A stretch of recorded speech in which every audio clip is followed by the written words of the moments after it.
should we start? So, okay, welcome everyone. I'm very happy and very good. So We're also very good. So okay, so this is a panel about Swampland, and the structure will be pretty standard. So let me. I guess I should take some comments, introductory comments, then everyone will get 5 minutes to take their comments, and then we will have a discussion. Okay. All right. So there are a few points, maybe words. I think here everyone is familiar with what is the meaning of the swampland. Basically, swampland, at least the way I understand it, that's about consistency of a theory once we couple it to gravity. Okay. So so there could be that you can have a theory which is on its own without gravity. The theory looks consistent, but once we couple it to gravity, okay, it becomes inconsistent, or at least becomes inconsistent within certain range of energies. Okay, so then somehow certain features of the theory, they depend. The cutoff of the effective theory depends on certain things. Okay, so now of course this is obviously this is not something new. I mean, for centuries we have these consistency requirements that come from gravity. For example, one famous example is anomaly cancellations. The cancellation of gravitational anomalies. So now, if you are not coupling theory to gravity, then you may not care about cancellation of gravitational anomaly. But once you couple it to gravity, you must, obviously. Okay, and yeah, and then there are other examples. Now, so in that sense, swampland is an obvious thing. It's like a consistency requirement when you try to embed your theory into gravity. It's not some kind of an exotic assumption or anything like that. Now, the interesting questions would be, okay, at least, I mean, I think would be interesting to discuss, is the following. Now, so can there be a case when the theory, once you couple to gravity, is not showing you an obvious inconsistency, but yet somehow UV physics could be consistent or inconsistent? Okay, so because what I mean is the following. Usually what happens, right? So we describe nature in terms of effective field theory description, right? And effective field theory description is characterized by what? It's characterized by degrees of freedom and by the rules of the game, how these degrees of freedom interact. And in particular by couplings. And couplings, they depend on energy. They run with energy. And so therefore, usually EFT always has some kind of domain of applicability. So there is certain domain of applicability. And once we reach this domain, EFT is no longer applicable. So it breaks down. We have to complete it with more powerful description. And so the way swampland works is similar, obviously, because swampland story is part of the general game, and so there is usually a cutoff. So here we have cutoff of gravity as of effective field theory, and then something happens when we reach this cutoff. Okay, so now there are usually indications within the effective theory that we are reaching the cutoff of its validity. Okay, for example, something goes wrong with black holes.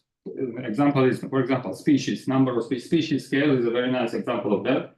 When we know that something goes wrong with black holes, or the weak coupling, gravity as a weakest force, or some fundamental definition formulation of the theory, like S metrics, goes wrong. For example, like in case of the Sitter story, they are effectively happens in the vacuum. By the way, another thing, the gravity has this unique property that it connects deep UV with IR, deep IR. So deep UV in gravity is the same thing as deep IR. The reason is, there are two reasons actually. One is black holes, and then because of that also is connected with the S matrix formulation of gravity. And both are sensitive to the vacuum of the theory. So therefore, somehow gravity has this unique property that other Wilsonian theories, they do not exhibit easily or not superficially, that somehow immediately gravity controls the vacuum structure.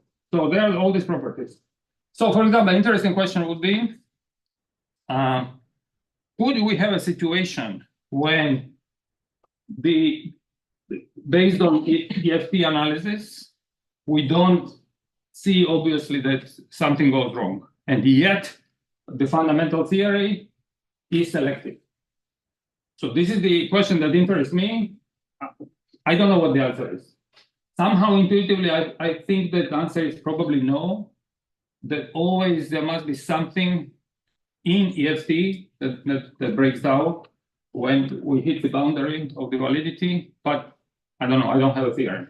So let's then open the floor for the comments, points, and we can start from there. Yeah. And if you want to use the, or with Renata, we can start with Renata. Oh, okay. So everybody has 5 minutes. We are starting with Renata. We can start with, I don't know, sometime the order is. Body. We don't hear you. Hello. Oh, can you hear me? Now, yes. Hi, Renata. Can you hear me now? Yes, yes. Okay. So I didn't work a lot on Swampland, almost never, but I have something to say, and thanks for inviting me, and sorry for being online. Anyway, I prepared few slides, and I'll share my screen. Can you hear me now? Yes, yes, yes, yes, please. Okay. So the panel has this name, Swampland, yes or no. And the part which I want to discuss during few minutes, which I know rather well, is with regard to observation in cosmology. And there is part about dark energy, where I'll have a few comments. Some are good news and some not so good news.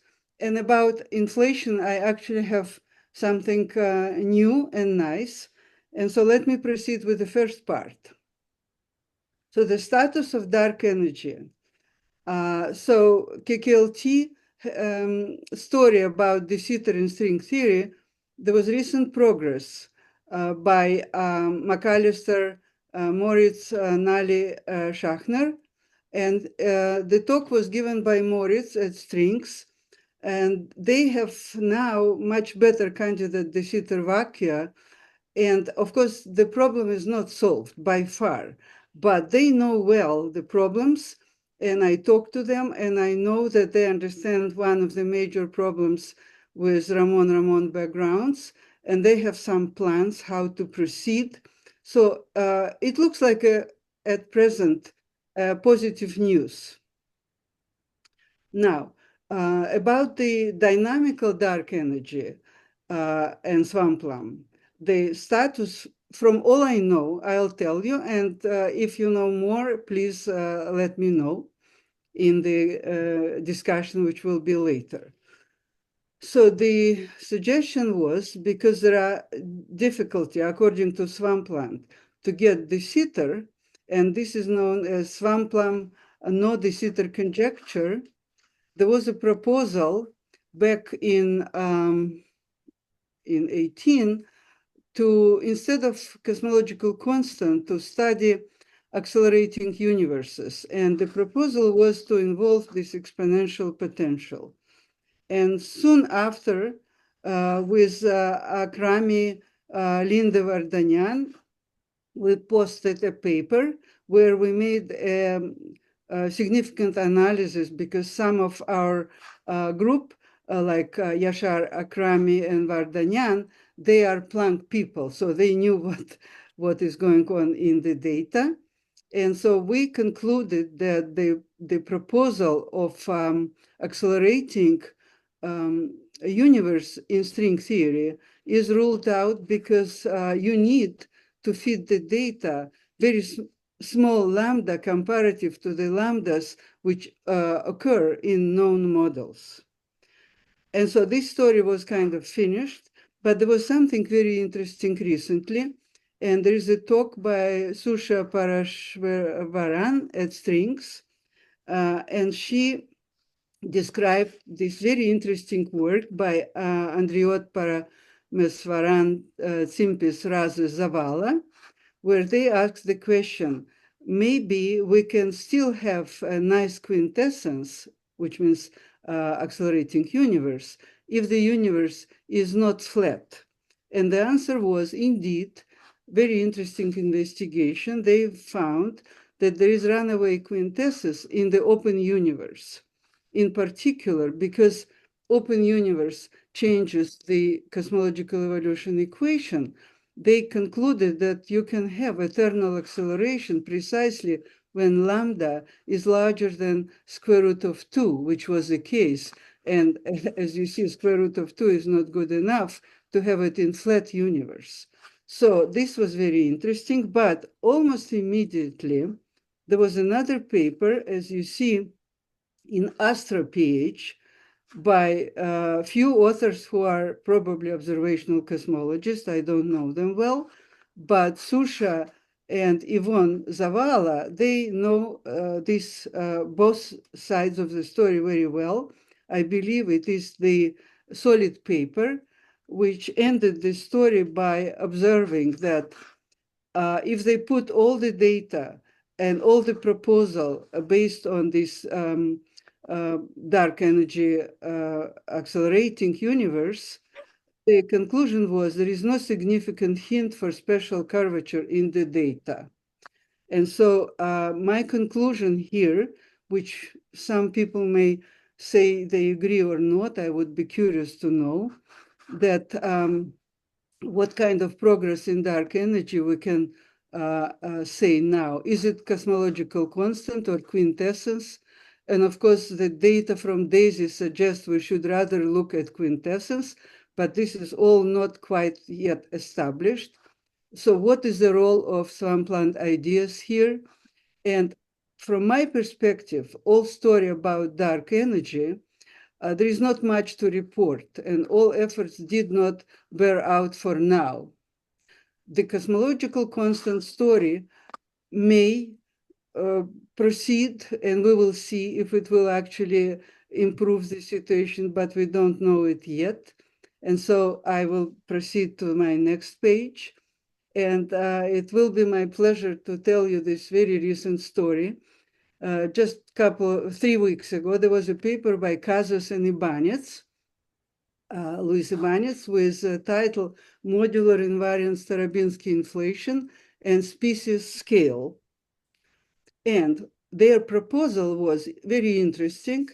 First, to approach inflationary cosmology from quantum gravity / string theory perspective and view the modular invariant effective potential as the one which already includes all quantum corrections. And it is known for decades that supergravity has continuous symmetries of the kind SL2R, and quantum correction tend to break them to SL2Z. And then, once it is broken, there was this lore, maybe, that this symmetry, SL2Z, is a feature of quantum theory with corrections. It was never proven, but that was a lore. However, in addition to that, and so there were many attempts over the year to build modular inflation. But what Casas and Ibanez added to this story, they required that the modular invariant potential has a plateau, so that long period of inflation is possible in agreement with cosmological observation. And this was not done before. They also assumed that species scale is an automorphic form, and they found a unique potential. Soon after, basically, we just posted the paper with Andrei Linde, which we called SL2Z cosmological attractors. And so we used their assumption 1 and assumption 2. We didn't use 3. And we constructed many different modular invariant potentials. And surprisingly, under certain conditions, this potential have universal prediction for inflationary cosmology, very analogous to alpha attractors T and E models, which we built a long time ago. So this model agree with all presently available CMB-related observational data for alpha less or equal than 5. And on my next page, I'll show you. Renata, you are -3 minutes. So our format was like 5 minutes each, and then I mean we'll come back to you. Don't worry. So I finished. So those are the different potential. They all have plateau. They all are in agreement with the potential, and this is good. Thank you. thank you very much, Renata. We'll come back to you. So stay online, please. Next. Okay. Yeah. Yeah, this was much more introductory to somehow set the stage on what the problem was and give hints for questions. I did not settle on one answer because I personally am excited about the Swampland approach. But what do we mean by Swampland approach? As our chair was introducing earlier, I think we all agree that we need to investigate what constraints we want to put into our effective field theory. If we want to describe the universe, our effective field theory needs to be coupled to gravity. And what's interesting from the Swampland program point of view is that string theory can help us in this. First of all, because it's a UV-complete theory of gravity, and gravity shows this UV-IR mixing. In string theory, we can use this UV completeness in trying to understand the origin of this UV-IR mixing, and maybe understand if there's some fundamental principle in the UV that give rise to some low energy constraint. But also, we can trace in the full theory how the breakdown of the EFT happens. Whenever we hit the cutoff in string theory, we can cook up examples where we can see like a light of, a tower of light states that is pushing our EFT cutoff to 0. And so we can really work with the models where we can understand how our effective field theory break down, and we can understand what's the physical principles behind them. For me, in addition to that, there's also an interesting role played by black holes. Black holes are states in the effective field theory, in any effective field theory that includes gravity. And what happens is that whenever you can play with your favorite quantum field theory, but the moment you allow your low energy states of the spectrum to include black holes, you're going to start having non-trivial relations. You will see this UV-IR mixing. For example, if you imagine to have a box where you quantize your QFT and you keep throwing in energy, then at a certain point, you expect that your states, if your theory is coupled to gravity, your state will collapse into a black hole. If you do not couple this theory to gravity, then you don't have this requirement. But then you start seeing that in order to be able to form a black hole, then your box needs to allow to have a volume or a size that is at least the size of the black hole with that energy. And so you see that this IR cutoff, which is the volume of your box, is starting to talk to the UV cutoff, which is the energy that you're throwing in, the energy you're reaching in your experiments. And that is very interesting because it signals that black holes are not just mysterious objects because we don't know their microscopic structure so far. And that's where I think the UV complete theory of gravity, where we can even cook up little black holes the way we want, in some sense, can help us understand better their role and can help us understand better some principles related to UV-IR mixing phenomena, for example.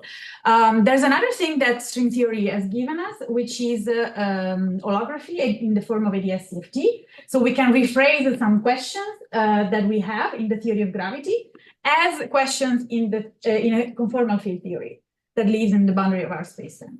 And this is also something that we gain for free if you want to approach questions about Swampland using string theory. I want to conclude saying that that's not just the only approach, right? That's why I put at the beginning, what do we mean with Swampland program? People have been doing, have been looking for Swampland-like constraints in a sort of what used to be called the bootstrap approach, and now bootstrap is much a broader area of research. But when looking at amplitude or constraints given by unitarity, for example, and other properties, that's what we're doing. We are taking assumptions and then see what we're looking at observables in a low energy theory and finding constraints due to consistency with the UV. And some of us are taking the approach of looking at this through string theory, where we know in the UV what constraints there are.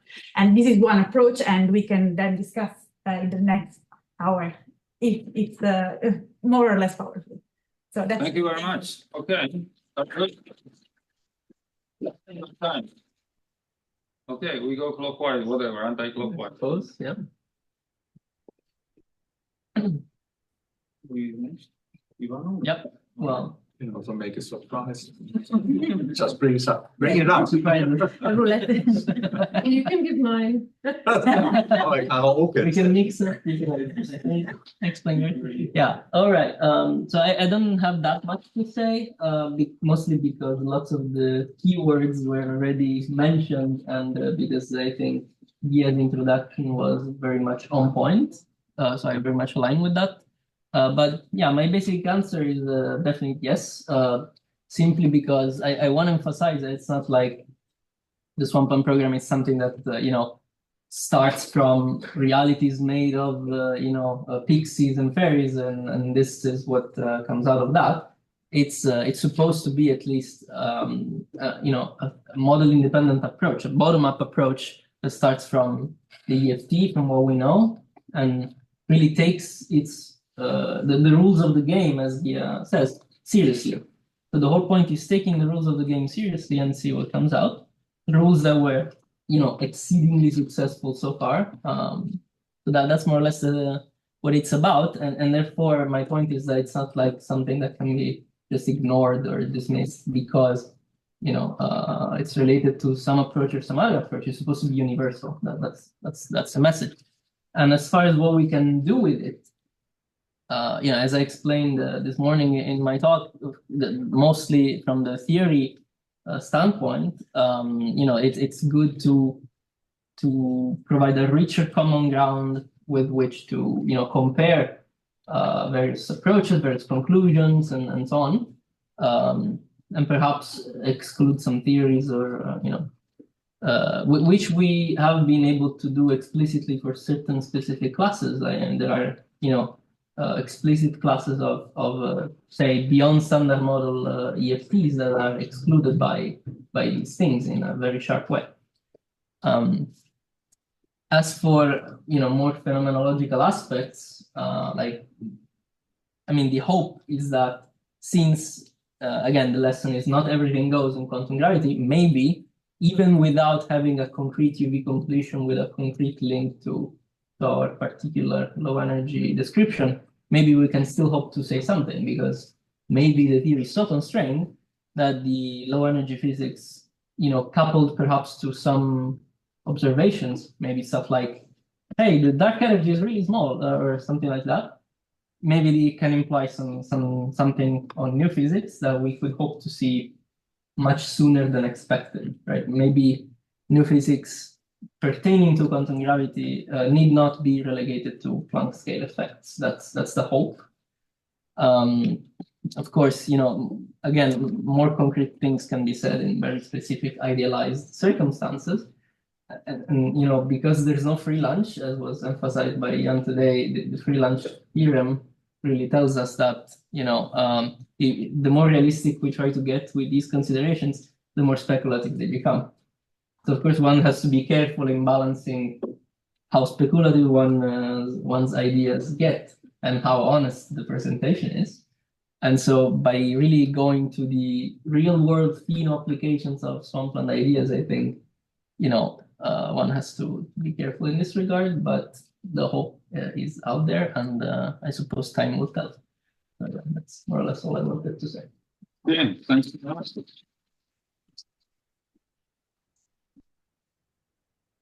Neat.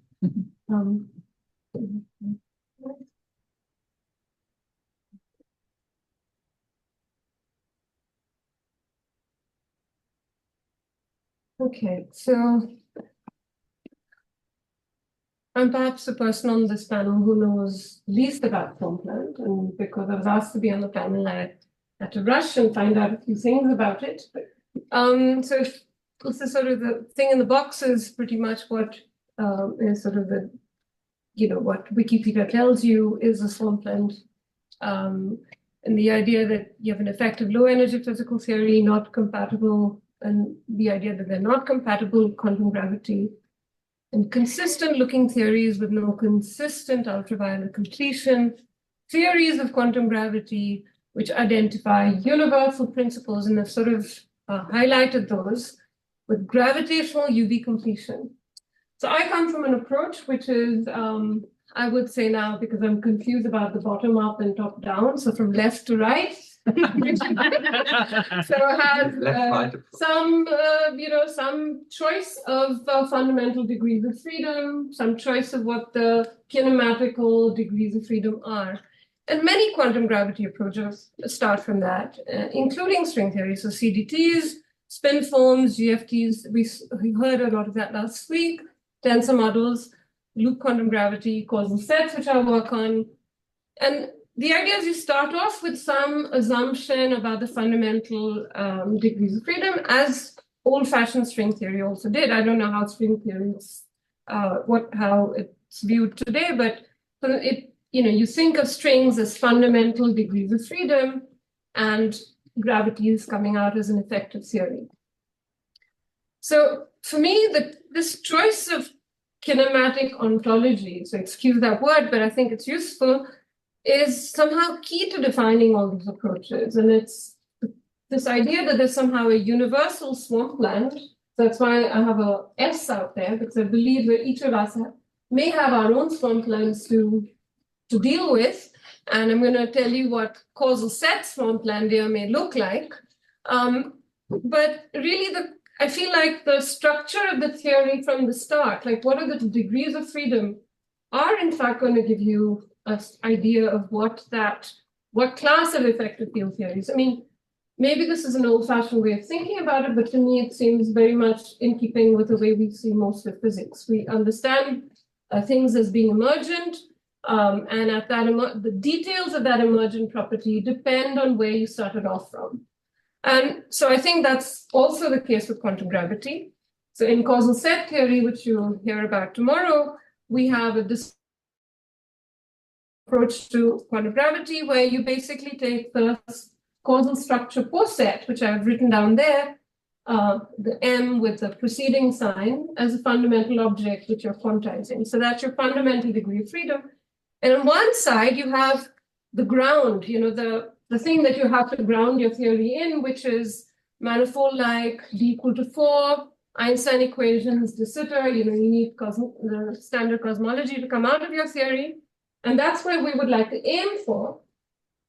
But in the deep UV, and again, I should say the UV here is, there's a very distinct and explicit separation within this framework of UV and IR, but they don't mean the same thing. We're not talking about energies, we're talking about a covariant cutoff. It's a space-time volume cutoff. So there is an explicit difference in scale.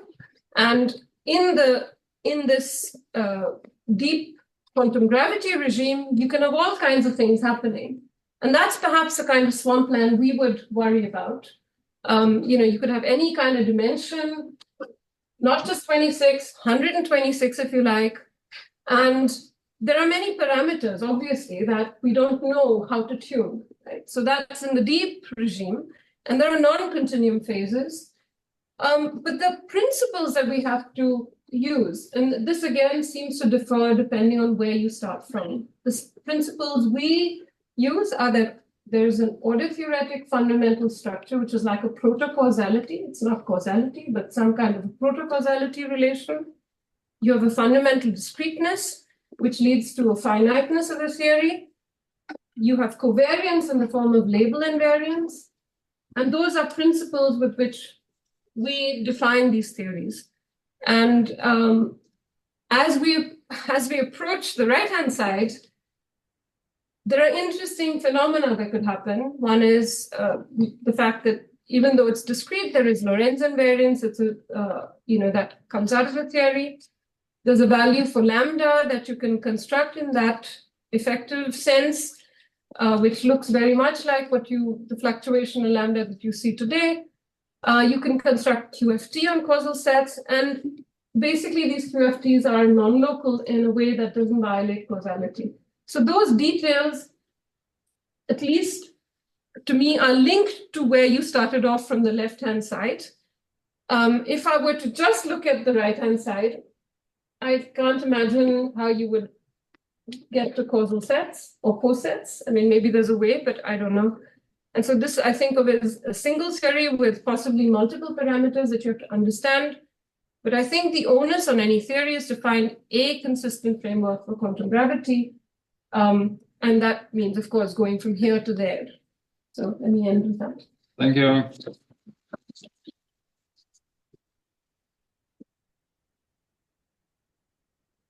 Okay. And the final. Final, yes. So I don't have that much to say, and I think I can agree to all the panelists before, and also the Gia, who did a very nice introduction. So, well, can you go to the first slide? So I added a bit something. I mean, yes or no was a bit too decisive, so maybe a definite maybe. And that's the best swamp I found in the vicinity. So we will answer at the very end whether this is a swamp or not. So, okay, now you can go to it. And I would like to essentially extend to the program, which was already started in the following order here. I mean, this is now really comparing different swamps. So picking out here on asymptotic safety and the stringy Swampland. And if you wish, only the headers count. So don't look really at the details. The first thing you can ask about is, if you combine different approaches, can you dry out? Oh, sorry, the last version did not. Yeah. Can you dry out the stringy swamp? And what we looked at this in this paper is, can you essentially go to string scales, which are different from the string scales you use in order to go from string theory directly to perturbative quantum field theories.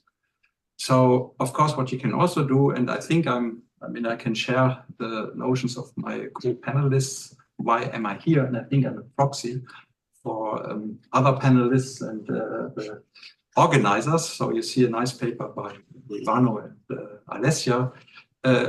What is the intersection of stringy Swampland and an asymptotically safe Swampland? And I already warned the authors I would bring this up. So if you have questions about this plot, just ask the authors. And so now you can go to the next page. So, which leads us straight away to the question, can we just map out the combined swamp? Which means, are there intersection swamplands? Are there, a total swampland, which, where one of the approaches fails? And so on. So you see also that the titles get more fancy and more fancy. So we had, starting with the asymptotic safety, string theory, and the weak gravity recoupling conjecture, weak gravity conjecture. Now we had Wonderland and Swampland. And now we are going to unearthing things. And finally, we have the absolute Swampland, which means, people get more and more excited. That's how I read it. And you see essentially two coinciding pictures here. So you have the different UV completions of gravity, can be also loop quantum gravity or spin forms, and they have their own swamplands. The question is there intersection of these swamplands, which we call the absolute swamp? And what is the combination of all these swamps? So I would guess the absolute swamp is the most interesting one, because there is no UV extension whatsoever, which can justify this low energy effective theory. So that's actually what we are after. We want to exclude effective theories, and they must lie in the absolute swamp. Okay, now I can also answer. It's a definite maybe. And if you ask me whether this is a swamp or not, I ask an expert, a plant biologist. This is definitely an eutrophic pond. Thank you.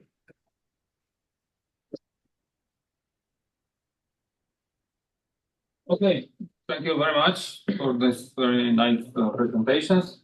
So now we go to a discussion, and so I will just make a suggestion that we, I mean, first of all, obviously we don't have to agree on everything. There are many things that I would disagree, but I don't want to use my power of a chair to impose my point of view, but it would be nice to structure out the disagreement. Okay, so somehow to parameterize our disagreement. Okay, that would be nice. That would be one nice thing, and yeah, and then okay. So the floor is open for the discussion. For example, in particular, things like if these approaches that, for example, you mentioned, or yeah, stringy descenders, or I mean, one thing that I would say is that so. I would separate very clearly and sort of how to say, I mean, wishes, I mean, good wish constructions from rigorous stringy constructions. Because if we're doing rigorous stringy constructions, we really cannot make assumptions that contradict to string theory a priori. But it's okay to make wishful constructions. That's perfectly fine. I'm not against of. I have a very long wish list myself. But yeah, that's one thing, for example, that would be useful. And so also, if there are some really fundamental reasons why certain approaches do not intersect, for example, you mentioned asymptotic safe gravity and string. For instance, I personally, I don't see how there can be any non-zero intersection there within weak coupling. Maybe in the strong coupling, yes, but then it's a different story. But within weak coupling, because one, string theory is a fundamentally non-Wilsonian UV completion, which in deep UV requires also black holes. And asymptotic gravity is based on a completely different, precisely Wilsonian idea. And so on. Okay, so let's. Can I just point out super quickly? We have been using this rule whereby people raise their hand for a new question or point and their finger for a quick follow-up to whatever topic, just so you know. Okay, so do I discriminate between fingers and hands? No. Fingers come first. They use different things. Follow-up will come first. Ah, okay. But there's nothing to follow up on right now. Richard has. Yeah. You had a finger? Or? Okay. I had a question for the panelists and anybody who knows the answer.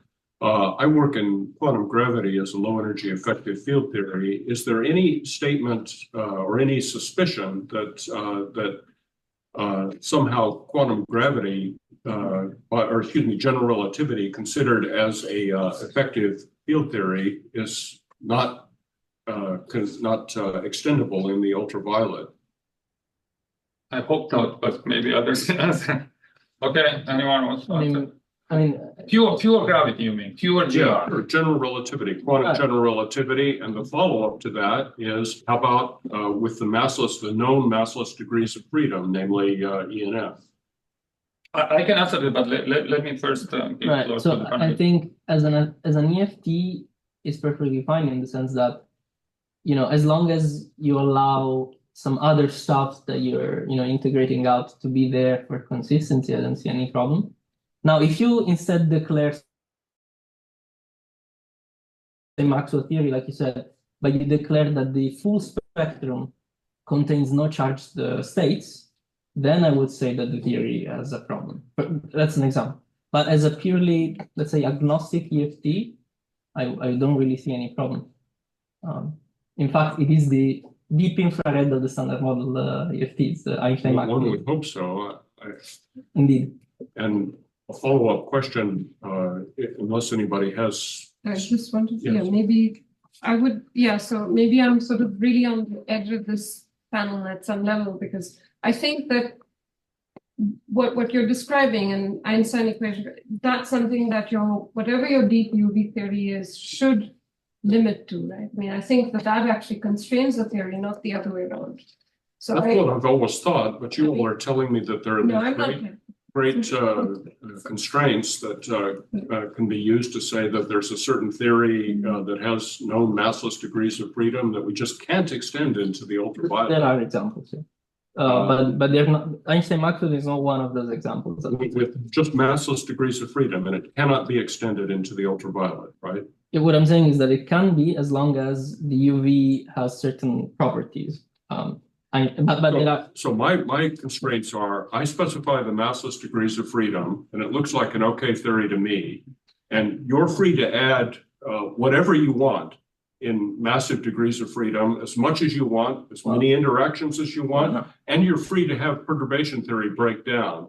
And you prove to me that that kind of a theory that cannot be extended consistently. I mean, this is too general. I mean, there are versions of these theories which can be extended. I mean, that's what we also had in the morning. But that does not mean that theories which meet also some of the measurements we have in real life, that this meets the conditions you need for extending it. So you have to be careful here. Like as a concrete example I was giving, if the UV, whatever UV completion has no charged states under this Maxwell gauge group, then I would say that that theory is inconsistent. But this can happen with very massive charged states. So as long as you don't care about the UV completion, the EFT can be fine. The point is that in the UV completion, not anything goes. Like only very few things can happen, not just any willy-nilly massive degrees of freedom. This is one thing. And another thing is that sometimes, even at the purely massless level, some theories can be excluded on Swampland grounds. Einstein-Maxwell is not one of those. Can you give me an example? Yeah, there are some, like, for example, massless theory with spin 2 plus spin 5. So that's even pre-Swampland stuff. Yeah, exactly. Like an unstable theory. Yeah, exactly. Right, like some post-Swampland example would be a theory with chiral fermions with a discrete symmetry of a certain type, which is free of all kinds of anomalies that were previously understood, but not but they are affected by a new kind of anomaly that was discovered recently that is due to space-time topology fluctuations. So there are explicit examples in the literature about this kind of stuff. Yes. Just a short question, as you mentioned about spin 2, spin 5. So do you say that higher spin theories are in Swampland, so we don't have to care about the higher spins at all? Well, that's an excellent point. Yeah, I mean but this was known in pre-Swampland era that once you introduce it, so the highest is spin 2. By the way, there's another interesting example. If you have spin 3/2, that's supersymmetry. So again, there the Lagrangian is uniquely fixed. So that would be another example which would answer your question. Now, if you start introducing higher spins, then you need the massless theory has problems, and massive spins we only know how to introduce them in a tower. And by the way, example being, for example, QCD resonances or string theory. So yeah, so you cannot have we don't know how to construct them. There are excellent arguments indicating that those theories will be problematic, at least on a flat space. So we don't have to care about the problematic thing with that, though, is already apparent in the massless. Absolutely. Those theories are unstable. Absolutely. What I'm talking about is some kind of miraculous thing. It looks like it's an okay theory when I do low energy effective field theory, and then you tell me hocus pocus, it doesn't obey this, and it just can't be extended. And no matter what I do, adding massive particles, there's nothing to do it. Yeah. So your question was specifically about GR when we already have gravity, right? Yeah, I'd be most worried if you were telling me that you couldn't do it with GR. I don't even honestly see how I could take a consistent theory of massless or a stable theory of massless particles, interacting massless particles, and not be able somehow to extend it to an ultraviolet completely. Yeah, sure. For example, that precisely answers the question in a certain sense, partially answers the question. Because, for example, let's take an example of anomalous theory, right? Mm-hmm. Then you don't even have to go to gravitational anomalies. Even if you go to standard anomalies, like gauge anomalies. So, for example, I can have a theory with U1 and the chiral fermion. And naively, it looks like fine at the classical level, whatever classical fermion means. But then there is anomaly. So now anomaly, we know that this has been systematized, and we know that the only way to treat this theory is if we now correct the mass of a photon, and the photon gets a mass at the cut. But the problem is the photon gets a mass at the cutoff. So this is what happens. So in other words, the theory. So usually what happens. Wouldn't you say though that that's a problem that's already visible in the low energy theory? Exactly. So I wanted a theory that, as far as I do anything in the low energy theory, it looks okay. Exactly. For example, another example. For example, if you have a theory of GR, naively it looks like that you can add to this theory. So in pure GR, nothing specific happens until you reach the Planck scale in scattering problem. Now we can say, okay, let me add to GR arbitrary number of massless particle species. Could be fermions, could be bosons.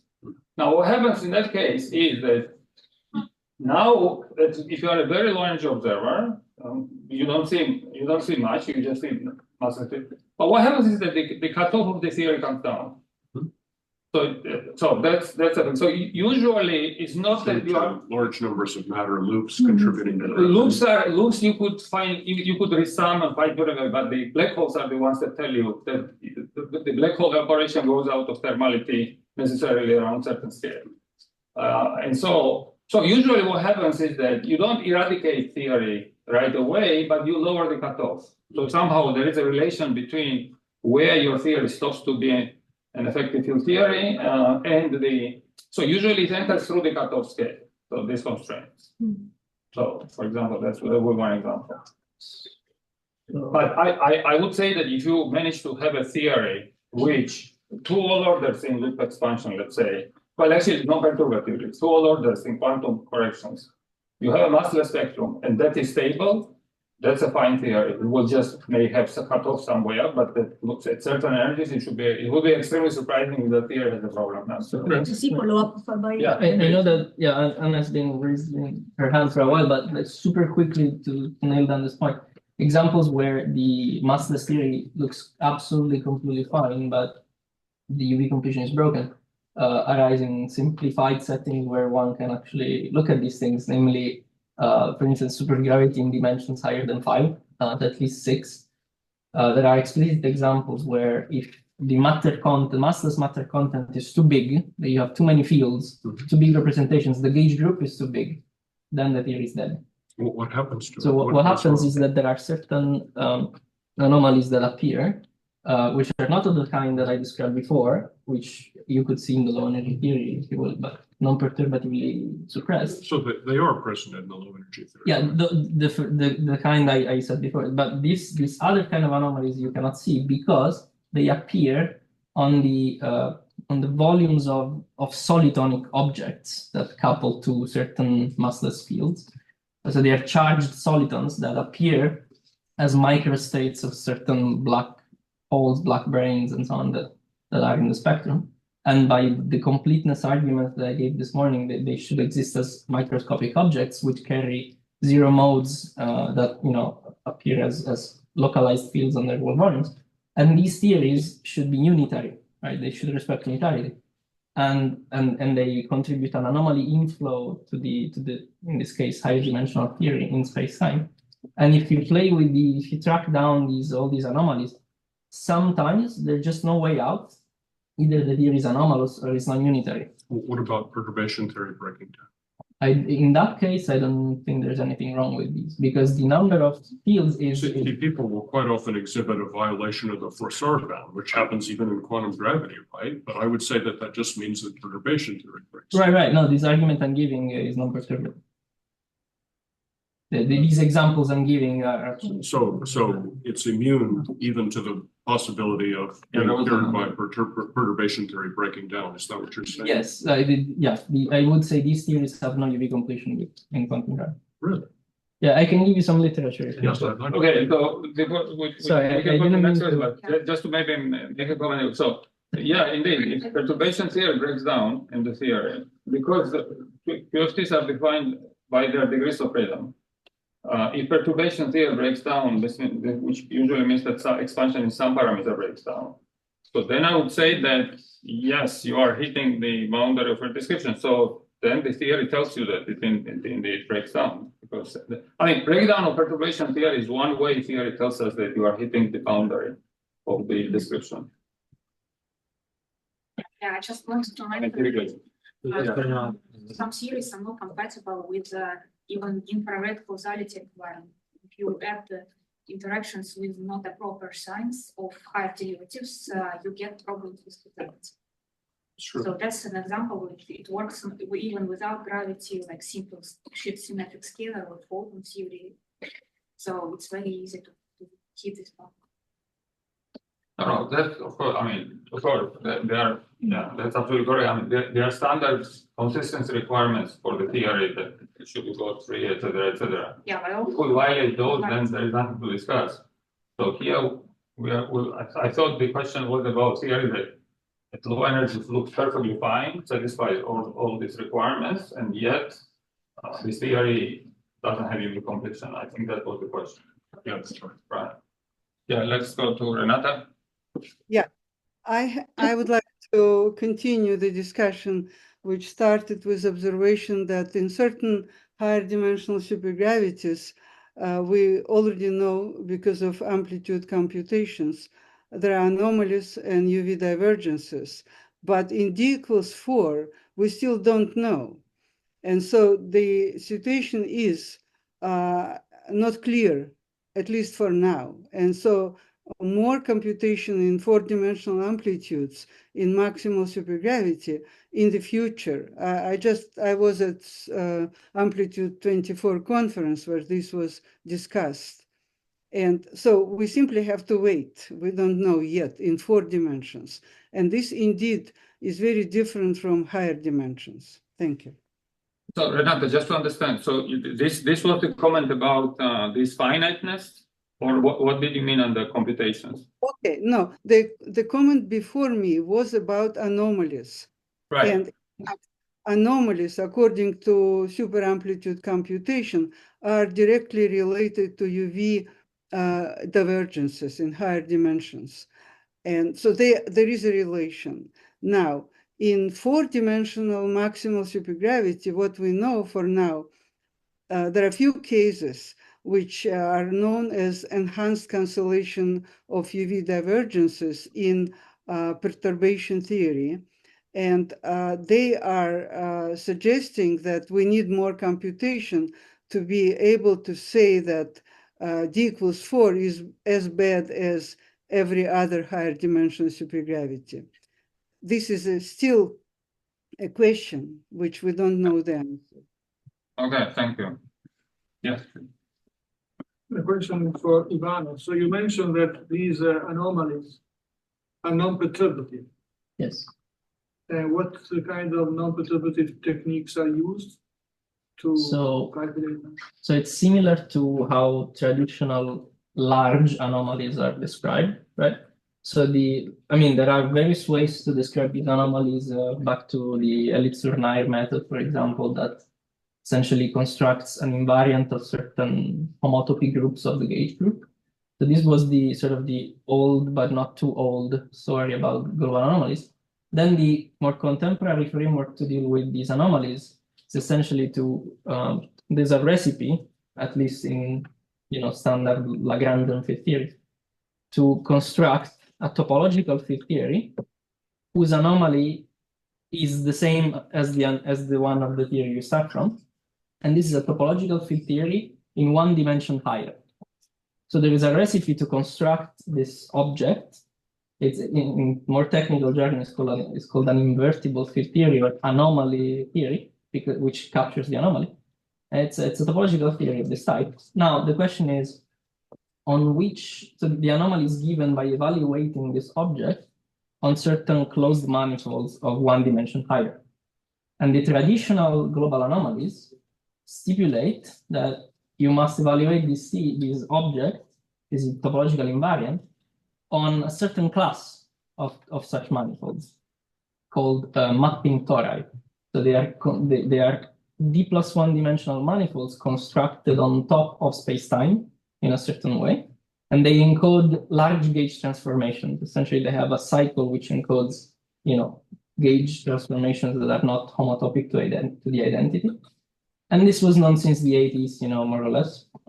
Now, these new kind of anomalies essentially enlarges the class of manifolds on which to evaluate this theory, essentially adding the possibility that this mapping torus has some, topology change in between, like some, wormholes or whatever. And it was discussed in one of these papers on, now they're called Difrid anomalies because they are based on this Difrid theorem, that the class of manifolds that you get, that you must cancel the anomaly on, instead of just the mapping tori, is all closed manifolds of D+1 dimensions with the appropriate structure. Namely, if your theory has orientation and fermions, whatever, you must have a spin structure and so on. So that's how it But goes. my question is, what non-perturbative techniques are you relying on? So you're basically saying some mathematical theorems, is that it? Yes, it's a semi-classical approximations on top of it. No, what I mean is that this theorem tells us that the phase, so the part of the partition function which contains the anomaly is matched by some topological field theory defined by some certain invariant quantity, and this has nothing to do with perturbation theory. I think what Damiano is after, and I think that's clear, if you have such an anomaly, you have to work it into your path integral or whatever. So what are you using? I worked it in The definition of an anomaly is pi the part. I mean, a Sorry? non-perturbative anomaly is. So just to keep the structure. So are we questioning the result that it's No, the I'm anomaly asking, there, or we are? there are various non-perturbative techniques that I know, at least in quantum field theory. So I wanted to. I would say that the technique What's is the technique? the technique is this one of the outputs of the Difrid theorem. So it's essentially a guarantee that the anomaly of my theory, even if I cannot compute my partition function of my theory, the anomaly is the same as the one of this topological field theory, which is easy to construct. That is the And statement. it is the same because of a mathematical theory. Yes, yes, yes. Okay, anyway, so this is basically a technical question, whether this computation can be There are practiced. large n approaches. There is still. Right. I wanted to know what it is. This is There's no conjecture involved. as far as I know, no, it's Okay. based on the axioms of good. QFT. So, I mean, absolutely no. Technical questions are important, but of course we cannot figure them out now. If you disagree about technicalities, we can discuss it separately. Yeah, but I think It was a question about how robust the claim. I No, think sure. the claim is pretty robust. However, because- here there is a matter of principle, which I see. So what you are saying is that the theory can be problematic when considered on some type of manifold. Not quite. When considering topology fluctuations of space-time, meaning that But on any manifold, or because Well, that may be a problem of a manifold, not of the theory. it's not a problem of the manifold, it's a problem of the tangential structure that is put on the manifold, which is part of the data that defines the effective field theory. So if you, for instance, say, I have some SU2 gauge group and 4 dimensions and a spin structure and stuff like that, then you have a certain tangential structure. It's part of the global data which specify the EFT.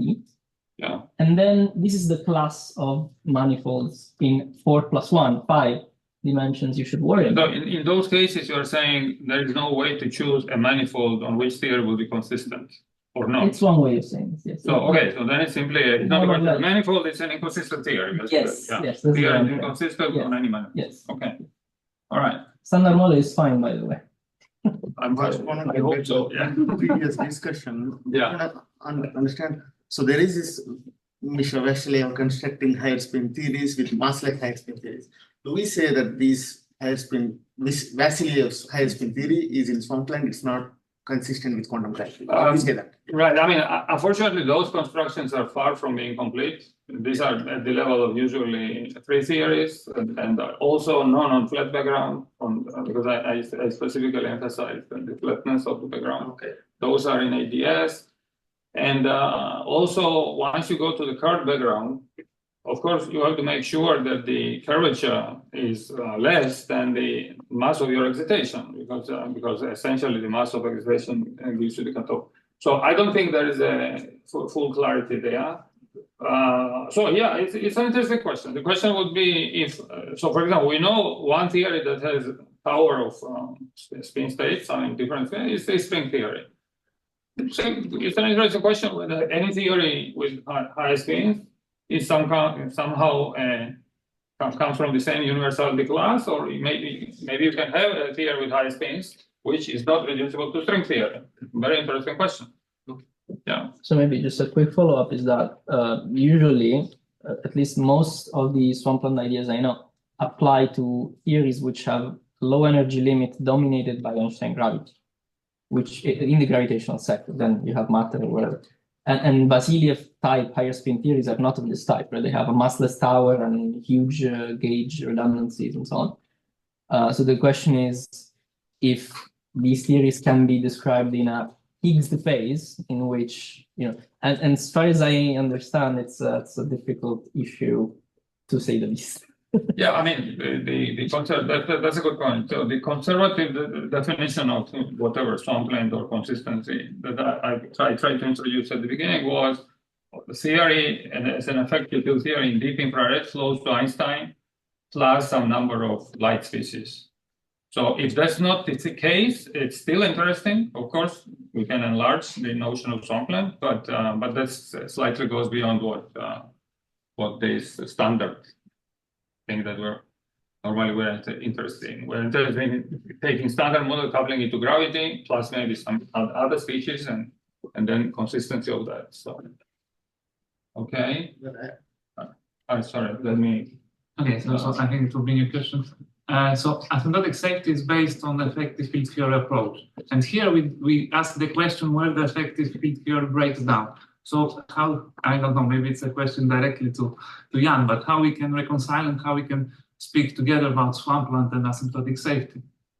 Well, one of the questions is how, the constraints you get from, call it spring swampland, for example, with gravity conjecture, no de Sitter and so on, how this is reflected in asymptotic safety. And that was actually the topic of this one paper I mentioned, the absolute swampland. And for most of these constraints, the situation is unclear. So, for example, but let me just ask for consistency. Why, for example, for asymptotic safety, which is a different approach, why we have to use the constraint from string theory since it's a different theory? No, you don't. No. I guess the question you are asking. Sorry for interruption. I guess the question you are simply asking is: so if you have a theory which is asymptotic safe, and in deep infrared it flows to Einstein, then the question is whether such theory can exist. No, so maybe just to your reply that we use that. These were your words. I think that we use the constraints from strings. Why we have keep in mind that as we had also in the morning, so quite some of these constraints. This was all initiated in string theory, but quite some of these constraints are simply constraints on effective field theories coming from topology and so on and so on. Right? There are constraints you can argue for in string theory, but quite some of these constraints are argued for string theory independent. So you say that these are they will have more universal character. They will not be just for string theory. Yes, and that is why we made these distinctions. There's this absolute swamp. We don't know. That's why we have these three scenarios. Right? There may be the situation that there's an absolute swampland where no UV extension in whatever name, string theory, asymptotic safety, loop quantum gravity, spin forms, and so on exists, right? And then there are the relative swamplands, where, for example, asymptotic safety does not give you, as you know, there's no UV completion, or string theory gives you, and so on. And that's all unclear. What we are discussing at the moment, I think this is interesting. For example, there's no global symmetry conjecture. It's very difficult to see how this moves into the asymptotic safety scenario. And I'm not talking about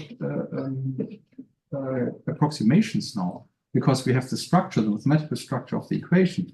How can you have these breaking of symmetries?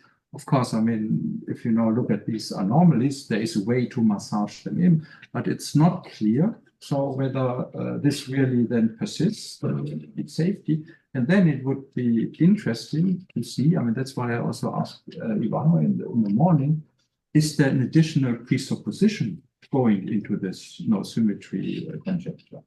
And the same for other conjectures. I'm not saying there is one going in, but for example, if we can prove that in asymptotic safety, you can construct theories, and there's a new paper out, Basile, Ivano and collaborators, where this is a bit questions, that this no symmetry constraint is really prevailing in asymptotic safety. Then one have to chase either where the asymptotically safe computation or arguments go wrong, or where there's an additional presupposition going into the no symmetry conjecture. And I find this very interesting, because at the very end we want to know, I mean, first of all, what we can really exclude. Second of all, are there some presupposition if we have some of the constraints and so on? I mean, one thing I would probably, maybe we could make it more clear. I'm not hang up on string theory, but string theory is certainly useful for making certain things explicit. Absolutely. Right. But from that point of view, I mean, I will not put string theory and the proposal of what you call asymptotic safety on the same footing, because I think asymptotic is much. So string theory is a completion of gravity. At least we know that string perturbation theory works. We can I don't think there is such a thing in asymptotic safety. Asymptotic safety is an idea, but I would not say that it's proven that it works. In fact, if you ask me, I have some doubts, but that's a separate story. Let's agree to disagree then. No, it's not a question of disagreement. I mean, are you saying that it's a fully fledged UV completion in which? Yeah, you came a bit too late.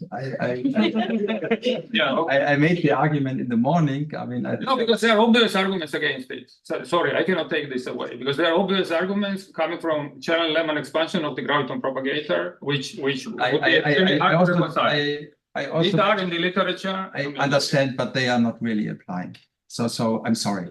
And I tried to make this argument. Yeah, I don't want to use my power to. What are you doing? I just want to avoid the misleading statements. I don't think it has been proven that this approach works. I think that the Lehmann representation of the graviton propagator is simply not applying, because anyway, these are technicalities. No, sorry. You talked about proofs in the literature, and these proofs implicitly use that the graviton is an asymptotic state, and it definitely is not. So I don't believe in this proof. No, but very good. But then you see, then you are in somewhere else. Because what I'm saying is that if you are not in a theory which in deep infrared flows to Einstein, where graviton is certainly but not in the UV. I mean, no. In IR, if graviton is an asymptotic state in IR, yes. Sorry, the graviton is not an asymptotic state. There are asymptotic states in gravity which are well described in the infrared by making a graviton expansion. That's a different statement. I think we should not. I don't understand this. No, because certain things are important that I cannot let you. Although I'm a chair, I cannot let you get away with those statements, because. No, I mean, here, the way we try to structure the discussion is within sort of textbook QFT, what do we mean? And there is a asymptotic states in theory that flows to GR. Asymptotic state is a graviton. Now, if we're discussing something else, that's very interesting. That's perfectly fine. Sorry, but let's not make a statement that. So this statement, textbook knowledge QFT, is simply wrong. Okay. Because it does not make sense to say there is an asymptotic state, a graviton, only because you see in the deep infrared a graviton. That's simply wrong. And we have discussed. Then you're changing the textbook theory, that's fine. But let's try to just to make it clear that then you are changing textbook theory. No, I'm sorry, I'm not changing textbook. Then I don't know what you do. You do. No, what do you mean? No textbook tells you. I'm sorry. Okay, let's specify. No textbook tells you that there's even a spectral representation of the gauge particle. What is the degree of freedom according to you in Einstein GR? Look, I mean, you're coming late. We had this discussion in the morning. We had it even last week. So yes, I know it's sufficient. You are saying it's not graviton. I repeat again and make a very clear statement. No, what I'm saying is that no textbook tells you, if there is one, you throw it away, that there's a spectral representation for a gauge field with a nonlinear symmetry. No textbook is I telling you disagree this. with that, It so- would be, yeah, I know, but I mean, that's not in the textbook. Can I? Okay, I would disagree with that, but let's postpone. Probably, I'm not sure if I can phrase the discrepancy correctly, but aren't you claiming that one cannot claim that there is a graviton in the UV? No, in UV. What I'm saying is, if you want to define asymptotic states in quantum gravity, you have to, I mean, you're not defining them in the infrared or the UV, it's an asymptotic state. It has some meaning in the UV and in the infrared. So what you certainly have, and I think we all agree to it, if I have this asymptotic state, and I told also people here, I'm running around since quite a while because I want to have this state in order to do some physics, in the infrared, I certainly, because their gravity is very weakly interacting, I can make an expansion, and there I can identify gravitons, which we see in the UV. Asymptotic state does not mean it's just infrared. It just means you have an asymptotic state if you go to large times and so on. This is asymptotic here. Just does not mean infrared. Okay, let's postpone this discussion, Renata. I didn't start it. Yeah, can I ask you a question? So I noticed that in the discussion of Swampland, you looked at two possibilities, either with regard to string theory or with regard to asymptotic safety. And since the asymptotic safety is less known, maybe you can help us and make kind of a short declaration of what asymptotic safety actually is, for example, comparative to string theory, just for knowledge. Thank you. Maybe you can also, Jan, can you comment on a previous statement, which I think was radical of Gia, that there is zero overlap and they will never be able to talk to each other, string theory and asymptotic safety? I think you said. Well, you say the problem there is that sometimes the problem is definition. The things are. Yeah, but maybe you should answer to Renata. So the question is first, the question is maybe definition, but I don't want to turn this into a lecture on asymptotic safety because then you have to listen to me another 1 hour. So, but yeah, why don't you answer? Why don't you answer? If I may just answer. So, I mean, I think this was a bit a wrong impression. So we had, I mean, my talk was the last, or my statement that was why it was about asymptotic safety and string theory, but I think it's about, if you wish, a combination of all quantum gravity approaches. We had also, I mean, spin foams going in, and we will certainly, cause a set, sorry, and we will certainly also hear in the week also about loop quantum gravity. So asymptotic safety, to just say one sentence, is the try to have a UV completion of gravity in terms of a standard quantum field theory. And since since gravity is perturbatively non-renormalizable, it can only be closed in terms of a non-trivial fixed point in the renormalization group. So that is what the asymptotically safe idea is, that gravity runs into a scaling theory in the ultraviolet. And my question in addition is, so you have only gravity, no other fields in your theory in asymptotic safety? Well, I mean, you start, of course, with pure gravity, but I mean, the theories we are now looking at in asymptotic safety are just theories which have gravity and matter. So, for example, there are works on the asymptotically safe standard model, but there are also works on beyond the standard model extension with gravity. And how you compare it with string theory? What are advantages, in short? Well, I mean, the advantages are in the eyes of the beholder. I mean, for me, the advantage is you're not introducing anything new. It's a quantum field theory closure of particle physics. That I think is very appealing. Thank you. Okay, thank you very much. Yes, I mean, this is to do with, what possible, the set of principles that one is saying is required to hold for quantum gravity. And to me, it depends very much, and so obviously there's a difference in opinion here, but depends very much on where you're coming from. So if I say in my theory that the role of causality or some kind of a protocausality in terms of order, and this is also true in CDTs, causal dynamic triangulations, that causality plays an important role. That's a fundamental principle. And if I say, well, space-time is discrete, these are fundamental principles with which then my swampland will be constructed according to that theory. And these principles, and in particular, for example, I don't see how there's any UV-IR mixing in the kind, because of my definition of UV as something coming from a space-time cutoff. It may not be there, but maybe a good theory of quantum gravity. I'm not saying. These are interesting. Yeah, absolutely. No, these are interesting. These are interesting points. In other words, so that's why when we one thing when we say what is quantum gravity, so it's important to sort of establish a language for that. So when I started this session, whatever, so for me, quantum gravity is something that contains in its spectrum a massless particle of spin 2. So if theory doesn't contain massless particle of spin 2, that could still be maybe something quantum and something. But I specifically specified this because Swampland is defined for that type of thing. So now is there questions here? Of course, yeah. I mean, it would be very interesting to enlarge the definition of a swampland or whatever. Swampland is a consistency requirement, so it's a name for consistency. It's not something like out of this world. We're just saying, okay, if you have a theory that in deep infrared flows to Einstein gravity, or meaning that it has massless spin 2 in the spectrum. So what are the constraints on the ultraviolet completion of this theory? So that's the thing.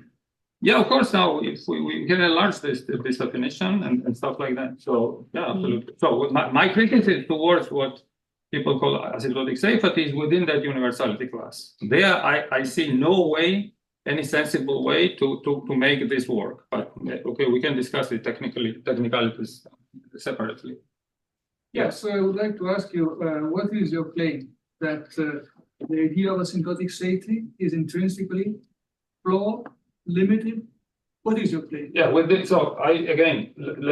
because I'll be happy to give a separate. Even if you just repeated it, I didn't understand. It was not meant to be understood. So I'll be happy to give a detailed presentation on that. But on the blackboard or something. What is your claim? The claim is that the gravity defined in the again, I don't want to use my time but the claim is that the gravity defined in the way that asymptotically flows to Einstein, so to graviton with spin 2 and massless. If you do Cherenkov expansion of the correlator, not of the propagator, of the correlator, you see that you cannot make it asymptotically weaker than Einstein gravity. There is the Einstein car, and it's very hard to make it weaker than Einstein gravity without having negative north states. Damiano, there are papers who actually show that it's asymptotically weak. So I think Gia didn't read this paper. Sorry. This is on Swampland, not on. Why do you not complete your sentences? It cannot be made weaker than Einstein gravity at low energy. No, an arbitrary scale. So in other words, okay, sorry. If you have alpha gravity, so sorry. No, really. So there is a momentum transfer. So if there is I would like to give the definition of chair. The chair should allow panelists to interact with the audience. No, sure, but I mean, he's asking a question, so I don't know what to do. I cannot just give. Let him answer. So there is a thing like that. In 40 minutes we are ending. We can maybe in 40 minutes. We have still 40 minutes. Yeah, so that's how we can maybe. No, I mean, the idea of 12 hours discussion between the panelists and the audience. This discussion took more time than I was asking. So sorry, just give me 1 second. So the point is that the running gravitational coupling cannot have a turnover, cannot become weaker than Einstein. It has to always grow until it hits the cutoff. So you cannot make it weak within an effective field theory. So that's the state. That's enough for you to discuss something. That's enough for me to okay, that's not enough for me. Yeah. No, sure. I mean, I'm not saying it should be enough for you. Absolutely not enough for me. Can I change the topic? Can, Yeah, that's- no, I want No, to yeah, say you- something. Just, No. so how about black holes? In the Yeah. sense that black holes must be part of all these approaches. Absolutely. And the interesting part for me is that once you have your quantum theory of gravity or your approach, it should say something about black holes. Absolutely. And since we don't understand a lot about them, then how can our approaches say something more about black holes? Because one of the things that excites me about string theory is that in string theory, there was one approach, there was one hint at saying, oh, we understand what microstates are. Or now, like with the inolography, we're saying, oh, we understand how black holes evaporate. And maybe it's not correct, but there's a hint that we can compute things and we can say, this is how a black hole should behave. And since a lot of these Swampland constraints come from black holes, which are in the semi-classical regime, I'm wondering, don't they also apply to other approaches? Like if this is like a global charge break-in, let's say, in the UV. This comes from the effective field theory that I think we all agree on. So can other approach, first of all, they should agree with these low energy constraints. And second, can you say more about what black holes become in your theories, in your approaches? I can say a little bit because we don't know too much. So it'll be easy to say something about it, which is that in the sort of towards the right-hand side of the diagram, when you're coming closer to the continuum, yes, you will have black holes, and the microstates will be things that correspond to causal atoms, so to speak, which are straddling the horizon. But the question is whether those states, right? I mean, I think, to me at least, it's not at all clear that these macroscopic or the semi-classical states have a very clear description in the deep quantum regime, and whether you can construct something of that sort in any meaningful way. You can do some kind of counting of states, but is it really strictly a quantum state that you're computing, or is it a way to understand the finiteness of the area in Planck units? That's, I think, an open question for us, but insofar as the theory should give rise to the continuum, it should give rise to black holes. This is, and the entire spectrum of, but even, for example, things like Hawking radiation, does it get modified? Does the vacuum of the theory get modified? The quantum field theory vacuum get modified by discreteness, and we have hints of this, but we do not know how to carry out these computations fully. So I think there will be modifications of these ideas, but to bring it back to the left side of I think that's a very difficult thing to do. Conceptually, like you think that these semi-classical black holes are like that are supposed to be in our universe. Conceptually, do you think that you can resolve their quantum nature only once you have full UV? Or maybe I don't even really know what a black hole is in the fundamental theory and whether it is an important state. I mean, it's a good semi-classical state, perhaps. But I think there's a lot of assumption that goes in. So that's my personal opinion about it. Yeah, but I still think it's one of the most fundamental states of a theory. So in some ways, it would be nice to see it. Yeah, I mean that's a very good point actually. Because black holes are very good sort of laboratories for precisely testing the deviations from Einstein and this kind of stuff, because they, as you said, I mean, they are objects for whom semi-classically certain properties are known exactly, and that's very useful because once you know that, then those properties, if those properties break down, you know that you are at the boundary of your EFT description. So that's an absolutely fair point. And there are certain things about black holes that are known exactly. So for example, we know that they dominate ultraviolet scattering.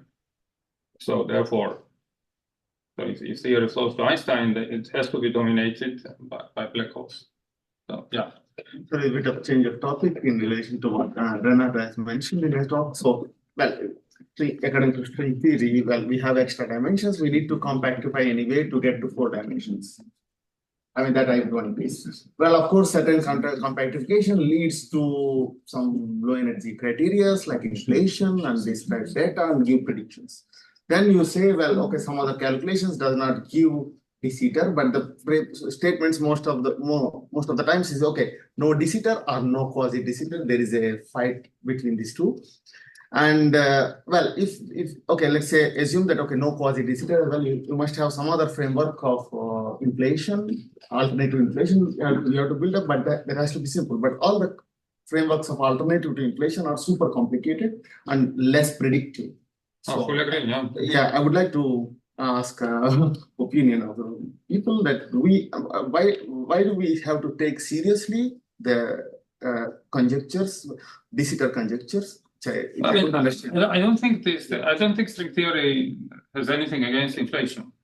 So well, actually, that was one of the point Renata has mentioned in her slides. Okay, why do we take at least some of the conjectures which are exclude inflation, and even some of the papers claim that okay, Stravinsky inflation is in Swampland.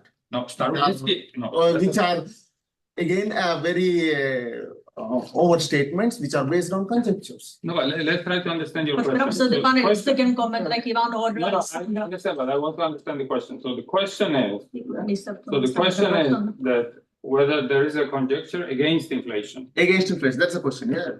No, I don't think there is such a conjecture. There is conjecture against de Sitter or against not a conjecture, but there are very good arguments against eternal de Sitter or eternal inflation.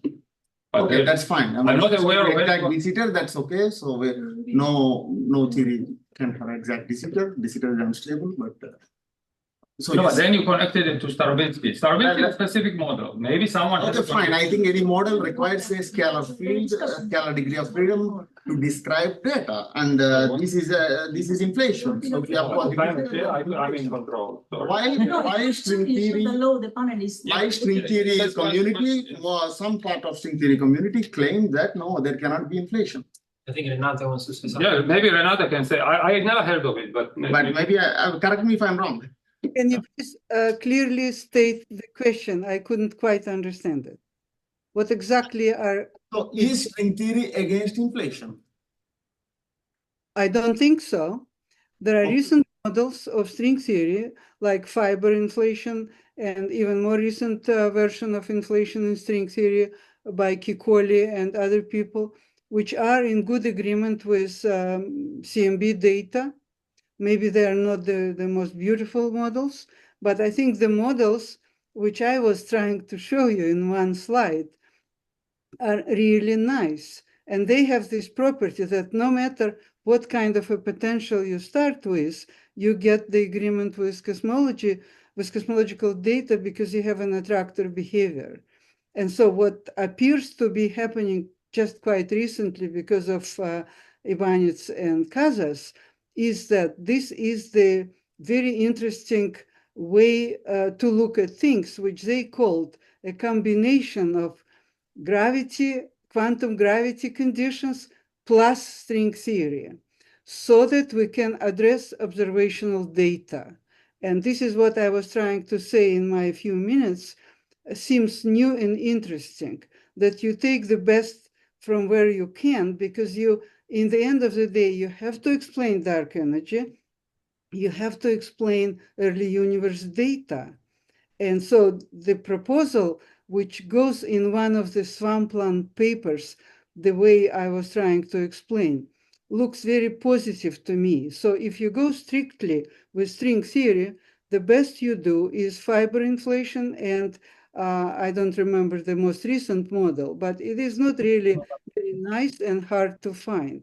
On the other hand, if you go along the idea that you take the best from string theory and the best from quantum gravity conjectures, this is how they came up with very interesting models.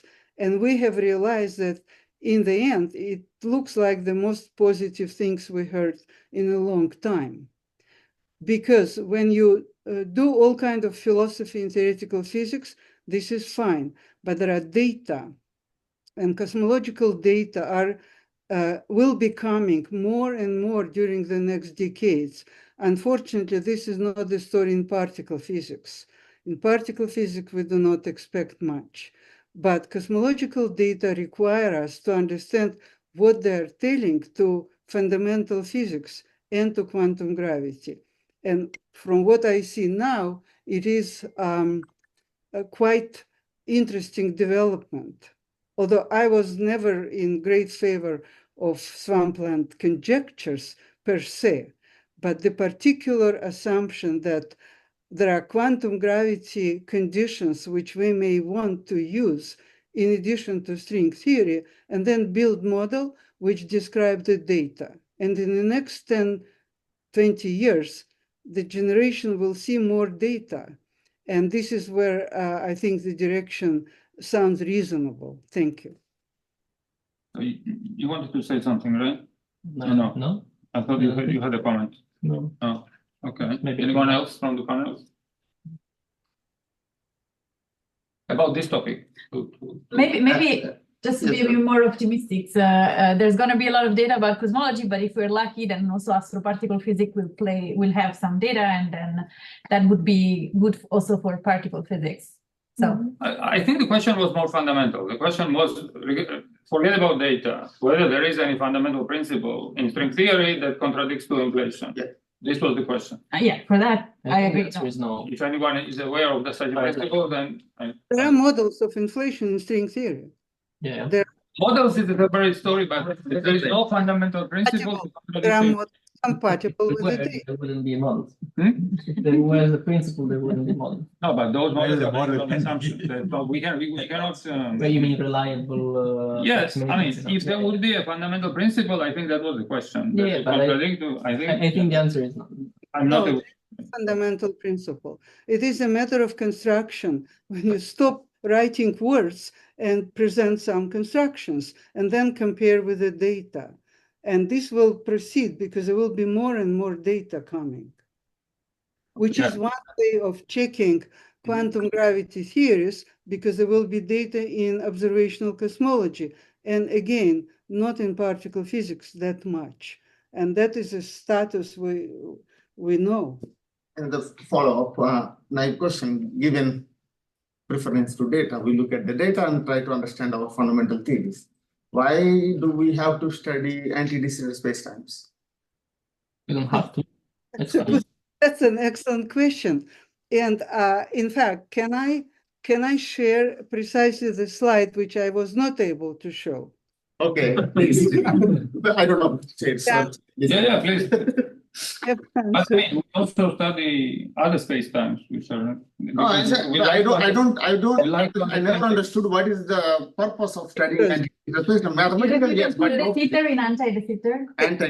You can put the theta at the slide. I don't care about. I mean, you can put a lot of things in the anti-de Sitter. No, but then you can use. Do we need anti-de Sitter for understanding? Yeah.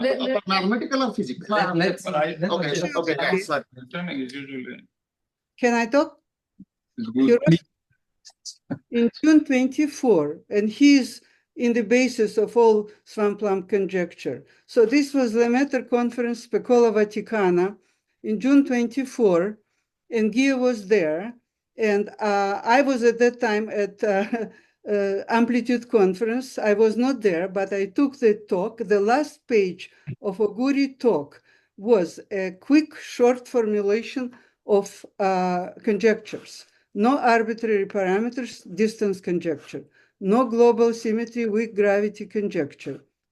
And then he said, in ADS, we can quantify and prove parts of these conjectures. I hope to strengthen this result and generalize them for space-time with zero and positive vacuum energies. And so I add, four-dimensional cosmology is a space-time with zero and positive energies. So ADS gives us tools, and this is why over many years people did a lot of work in ADS. But what actually you need is flat or de Sitter, and that's the issue. Thank you. Thank you very much, Renata. This summarizes it. Does this answer your question? Yeah. Well, of course, if the goal is being reached, if the goal will be reached in some finite future, yes. Well, I mean, in physics, in People do their best. But Well, we can extend your question to arbitrary toy theories. Like, for example, you can ask the same question: why we are going to study large N QCD when QCD has only n equals 3? But the answer is because we like to understand things where they are simpler, and then transport this understanding to more difficult limits of the parameter space. So that's usually the way you.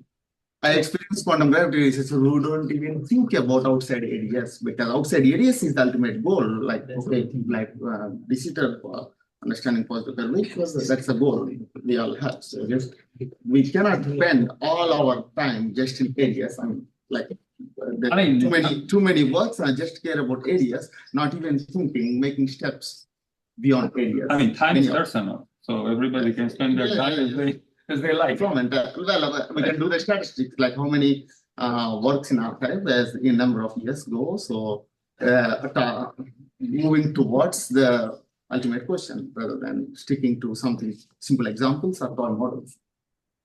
Yes, I think it's a matter of taste.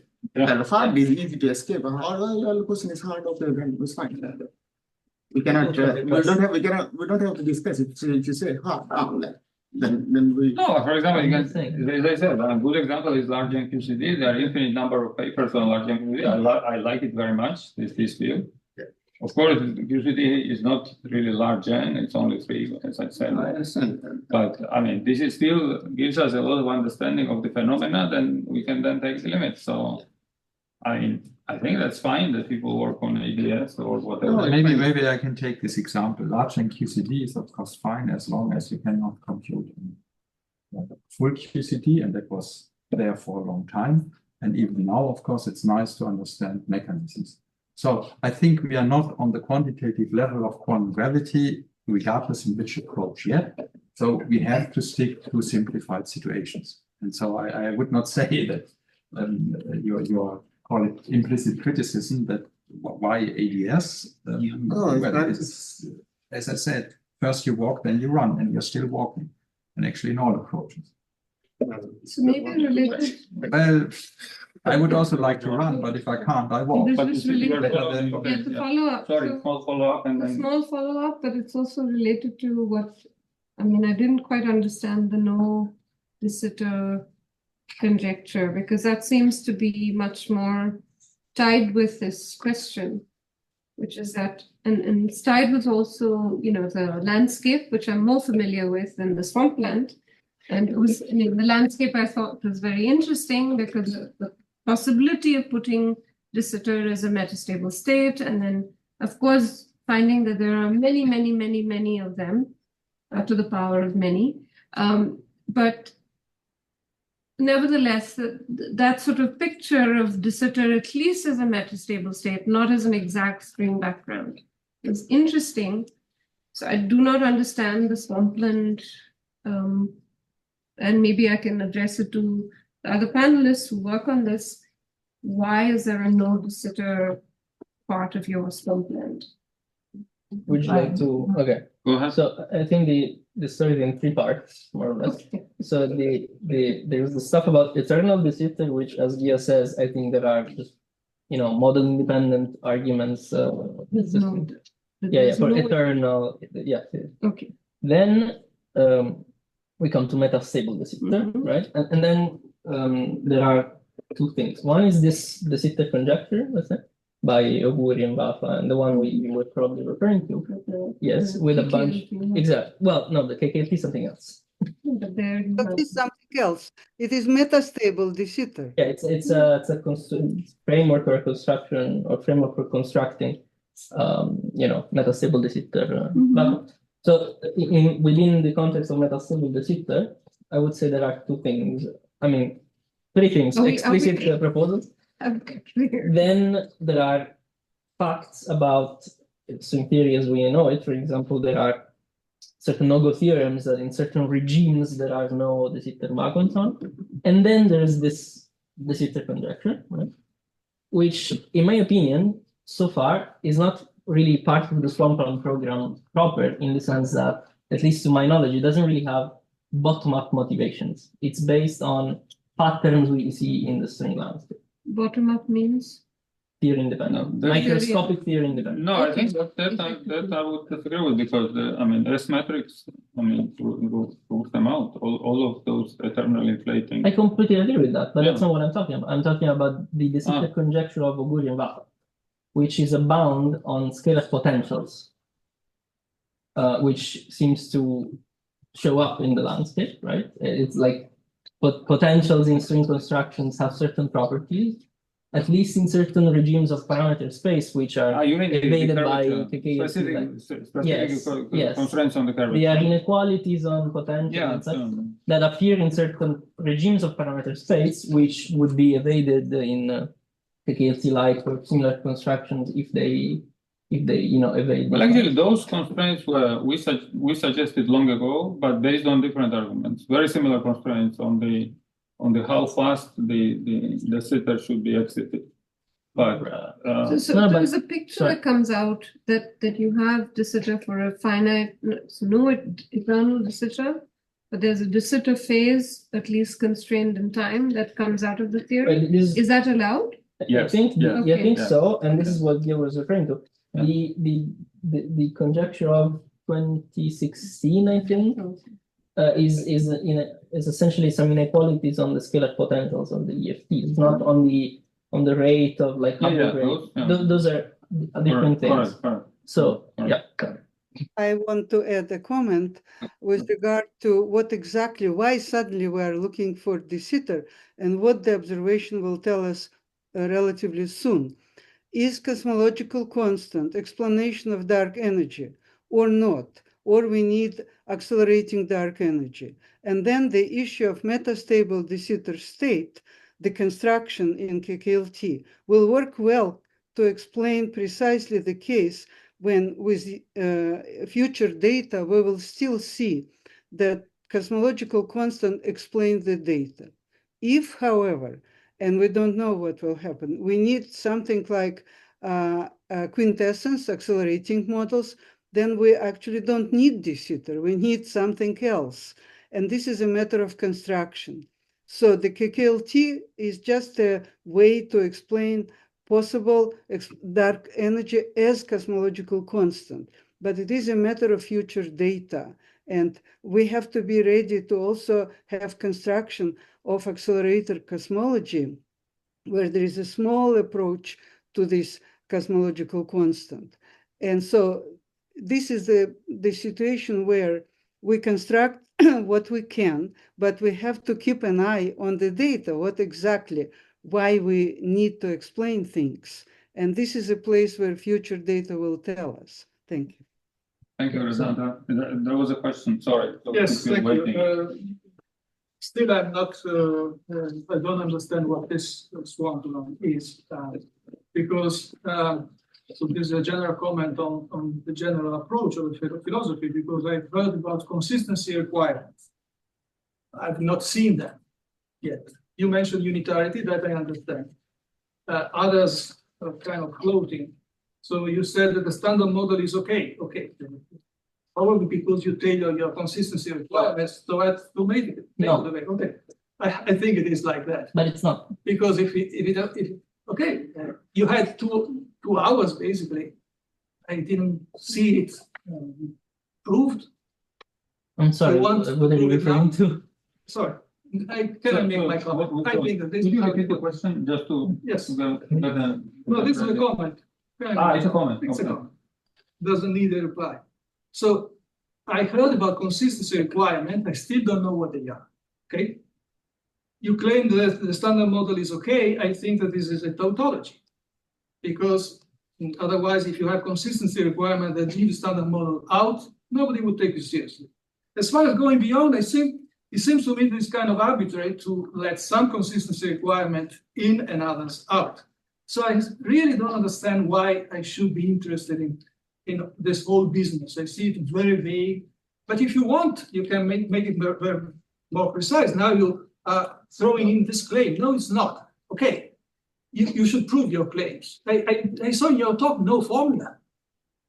Well, this is But just an introduction. folks, Damian, may I answer? Yeah. But they are the same drawings I have seen since the 90s from string theories and all people. Yes, there is a new kind of art, I agree. Now you are doing some new drawings, I agree, but this is my comment. So Damiano, maybe more general, because really, I don't see. Damiano, maybe more general, not concerning the string Swampland, but the Swampland as such. I mean, you're saying, okay, if the standard model would be out, anyway, you could forget about it. Yeah. But the standard model can be out in the sense that you may have a theory which has the standard model as a low energy effective theory, but at some scale below the Planck scale, there will be new particle, because that's the only possibility to have the standard model for the energies we have tested it and have it also UV complete. And I can tell you, I mean, in asymptotic safety, the standard model is in, but it's borderline. It's really borderline. If the parameters would be a bit different, it would be out. Okay, so you can, and it's not string theory or whatever other approach. There are certainly low energy effective theories in terms of standard model or beyond standard model theories, which you can UV complete in a given approach, and others you can't. And as I said, now again coming to asymptotic safety, there the standard model is borderline. You may have, I mean, it does not look this fact, but if the masses would be a bit different, you would have to toss in other particles to make it UV complete in terms of asymptotic safety. And that's how I also understand other You're telling Swamplands. me that any proposal of the theory should agree with present data. That's it. That's what you're telling me. I don't hear any new. No, maybe I can explain. Consistency requirements. This was what you floated. Yeah, maybe I can. Maybe you can list them for a change. Causality for me is not a consistency requirement. I saw it from time to time. Yeah, I mean, if you're theoretically but not in the ultraviolet, Damian. You see in the ultraviolet. Maybe I can give an example. Maybe before you go. But I mean, we don't have 10 hours. Yeah, we have 10 minutes. Maybe I can give an example. Down by 60. So, for example, you mentioned standard model, right? So, sure, I mean, there is a certain precision by which we know parameters of the standard model. But there may be constraints which specify those parameters even more. So, constraints follow for some principle. Absolutely, yeah. These are arbitrary. Unless you list then maybe I can agree. Yeah, I can even agree. No, for example, so for instance, why did the prediction of string theory that current dark energy cannot be a cosmological constant is not good enough? That's an example of the prediction, because string theory tells you the cosmological constant is excluded by the S-matrix formulation of string theory. So in string theory, you cannot have cosmological constant. I think that's good enough. No, I mean, it's good enough for what? I don't understand. For what? For understanding string theory. No, for understanding nature. This I can let me maybe prediction with data. I mean, so you want to your fundamental theory to make a prediction. And then you want to compare these predictions to the observations, right? Ivano wanted to give an example. Yeah, this is an example. Yeah, also, but also Ivano. But you want to share with like, for example, right, the standard model, right? So the standard model, as far as we know, has 4 options for gauge group, right? You have your U1 times C2 times C3. And then you can divide by a subgroup of Z6, right? These are 4 options for the gauge group. You have like GI, right? So you can classify these Diphryd anomalies I was discussing by computing these Bordismo groups, right? So you don't get to choose whether these vanish or not. We're not tailoring the requirements to make them work. We're not making anomaly cancellation work with the standard model. This either vanishes or it doesn't. And if it doesn't, we gotta compute the anomaly and see if it vanishes. So you had this formula in your talk? No. Ah, no. But now I need a name for this. If you find an inconsistency, fine. But the point why is, should I need a new name for this? No, this is not just Yeah, No, that's but a fair the point. point is that these are No, that's a fair point. Yes, yes, absolutely. If you can replace that's it by a sociology remark. I don't care about the name. The point is consistency. Turns out, I think you do, because sociology works like that. But anyway. for me, we can call it fairies and portraits if you want. I don't care. Point is, for all of these groups, these bodies and groups vanish non-trivially. And this is not granted, right? This is the calculation that could have gone. Sorry, I thought you wanted me to do that. Right. I don't have knowledge to Yeah, challenge. but I'm telling you, this is the point. And it could have gone Anybody otherwise. would do that without this swampland. Blah, blah. No, they couldn't have, because this is a requirement that comes from topological actuation. Consistency. No, that's If you find an I mean, inconsistency, that's then a this fair remark. constrains the Yes, possible gauge groups of the standard model. we can call it This that. constrains global physics of extended line operators in the standard model. So it's a non-trivial requirement. But that is, sorry, can I just come in? So that is related to the fact that it's coming from string theory. No, this is not. No. But what does this have to do? I mean, it definitely is not a constraint I would have in my theory. No, yeah, you should have. I should have it, okay. No, so the point is that if your theory reproduces effective field theory, gravitational effective field theory, this constraint should be there.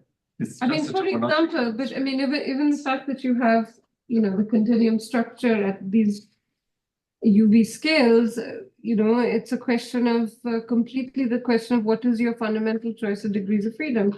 Yes, we will have everything communicating with everything else. There's topological fluctuation. I mean, these things are not even manifolds. So, But in some limits they should be, that's the point. And this is enough. No, in some limit, but Yeah, and this is enough to give these But constraints. if I want to, let's say, extend the standard model to new physics with different matter contents, yes, then I will have to still. Yes, and you can exclude some of them. Like in the papers that start discussing these new types of anomalies, there are some examples of beyond standard models which do have anomalies of that type. That thing is non-zero, the anomaly is non-zero, and you kill these models on the basis of space-time topology fluctuations and unitarity. So it is a non-trivial constraint. We kill models that do not have the usual perturbative anomaly cancellation. Yeah, we same- don't give same them story. a fancy name. I don't care about the fancy name. If you critique, Sorry, you do. how? I don't, and I like it. I mean, use it it's because everybody the uses it, not extension because I of- care about it. As well. No, You it's critique an it on the extension name. of the standard I don't care. anomaly cancellation, which has not been studied before. So it's new, Yes. and I like it. I don't care how Anomaly it's called. cancellation too. I don't know. Call it however you want. Call it anomaly cancellation. Yeah, but Damian, now let's say that without these arguments, did you know about this anomaly and the transfers in standard model? Yeah, they could have said that in 5 So let's say that they discovered this anomaly thanks to the conditions which, okay, in broad words they call swampland, yes? But you don't have to use this word. This is a comment of Damian. Yeah. But still you have a new anomaly. And I guess that before when you studied standard model, you didn't know about this anomaly. So we discovered something new. Yeah? And this is the miraculously- substance. or The somehow name it is is whatever. Yeah, I think they talking I- about I understand the- requirements. I understand. Yeah, but this is the new one. No, I fully understand it. This is a consistency I requirement. share This is this. talking about, constraining the whole of research apart. No, I No. share this question. I understand that This is indeed. all I mean, this is like precisely. I mean, specifying what we are talking about. I sympathize to say that if we're discussing consistency constraints, why don't we call them consistency constraints? And that's what they are. They And are they should be consistency listed constraints. clearly. At least in my understanding. I don't have any other understanding of this concept. yeah, so So again, these are consistency requirements. In particular, I brought this example of anomaly cancellations from the beginning. Anomaly cancellations were known, right? Gravitational anomaly cancellations. But these are the new ones. And that's Additional. yeah, in usual standard model, we didn't know about them. So there is some way how we discover or get about they exist. Are you against using bootstrap as another name? I don't know what it is. But, so you're claiming that this violates unitarity, right? If the theory is anomalous, then I would say At so. least here you are highlighting what the consistency requirement is. That's right. Yeah. Is it too much to ask you to specify what consistency requirements you use, or are you going to change them in another setting. I doubt At that least- I would change at least them. This will be able to tell us a concrete example after many people asked, because we didn't have it this morning, right? Well, this morning was a review, an introduction, so. Can I ask for a clarification? Because I'm still Yes, trying please. to understand this condition. I think you explained a little bit over lunch, but I still want to know why, if I took a traditional, old-fashioned way of writing down a continuum theory of quantum gravity with topology change, I can't simply look for transitions between when I write down the, Could I ask a clarification? What do you Yeah. mean by with topology change? Traditional quantum gravity doesn't have topology. Well, I don't agree, because I think that in non-perturbative approaches, I mean, formally, people have talked about topology change for a very long time. So whether in the Euclidean sector, Traditional old-fashioned, I propagators. think notice that these maybe things like our that. old-fashioned conductor. Doesn't have topology change. What? Well, does I mean, anything we go can wrong? calculate the, sorry, we can, I'm writing in terms. It's actually. I agree with Richard.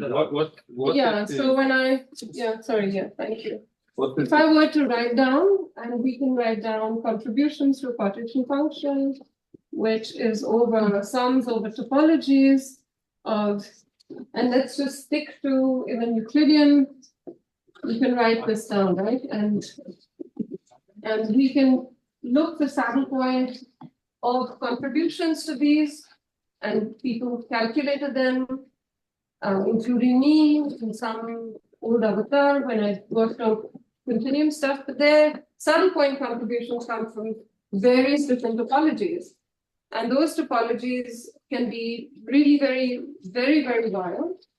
And you know how to, so there's, but there is no extra constraint. You're not forcing more structure. It's just gravity. It's just gravity on some manifold, and you're summing over all possible manifolds. And you can calculate these in specific classes of saddle points. You can calculate and look at the contributions. Let me ask So you this what way. I want What to ask is, experiment would one do to see a problem associated with that? sorry? What experiment would one do to see a problem associated? I mean, I don't think we can, when we can't ask out of this either. So all I'm talking about something where you're summing over topologies. I don't know how to look for experiment. I mean, for example, you can say, why is the universe that we see not, the large scale universe, why does it not have huge number of handle bodies on it? That's a question. I mean, the fact that it's it's a topologically featureless, that's absolutely right. So you need a quantum theory that will predict it, right? So you want a quantum theory that will predict the topology, large-scale topology of our universe. And I think that's a good question, and that can only be answered in quantum gravity. But look, so if you topological fluctuations are great, but what I'm trying to say is that it doesn't mean that, so we were looking at this, people were looking at least formally, and looking at saddle point contributions to such things. And I'm trying to understand, what does this tell us that this didn't? I mean, you could put in topology change. You could always require topology change. if you're asking for the measurements, I mean, this is very similar to you have gravitational instantons. You get the standard e to the -1 over coupling contribution. So they are visible if you would have the right measurements in the right energy realm. Of course, we don't. But an ordinary anomaly, I can say that some conservation law that should be true is not true, and that a certain particle will, depending on how you quantize the theory, will either develop a mass or it will develop a non-physical degree of freedom. Well, it depends When on you the start theory. talking The claim about is topology change, I don't even know what the dynamical that variable object is, and I don't know how to do a will be not calculation that show me any problem with this. Well, actually, you can solve. People have studied this something. So maybe this will be Richard. Gravitational anomalies. I mean, the effective compute. What is even the degree of freedom that we don't even know how to classify topologies? Richard, for example, probably what I don't know if this is the right one that you meant, but a Gucci-Hansen instantons. If you have a Gucci-Hansen instantons and you want to suppress them, then you need to introduce spin 3-half particle in the spectrum. Would that be an example of what you would were asking for? Well, I just like an example of if I was in the standard model and I did some diagrammatic calculation, what thing would go wrong? So, for example, if you have a simply standard model plus gravity Yes. on the flat background, Yes. then you have topology changes because of Iguchi-Hansen instantons. If you want to suppress them, you need to add a particle of spin Only if you say that you're summing over things that allow you to have those things. If you you get to say I mean like really sum of down to earth. I mean like really down to earth instanton computation. But you get to say what the sum of over metrics is, and if you just restrict it to have one topology, it'll have just one topology. If you do the same in Yang-Mills, you lose cluster decomposition. I mean, you have this.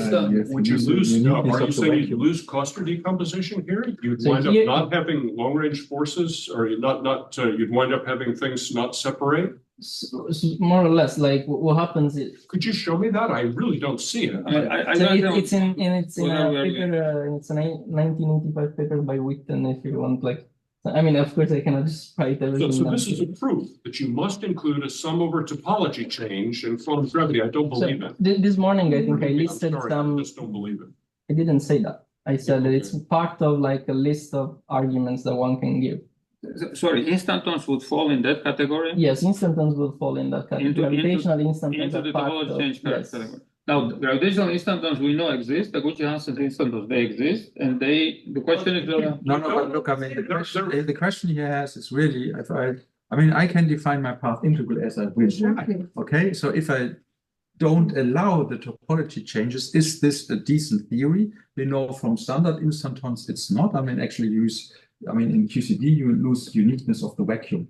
That's actually what then goes to hell. I mean, it's well, unless you introduce a massless fermion, right? Massless, when you introduce if you have a massless fermion, then you're fine right. because you can swallow the phase. Right. But anyway, so usually summing or not summing over topological degrees of freedom has something to do with uniqueness of the vacuum. And here, of course, I don't know. I think there's no proof that you lose it, but analogy tells you have to be very careful here.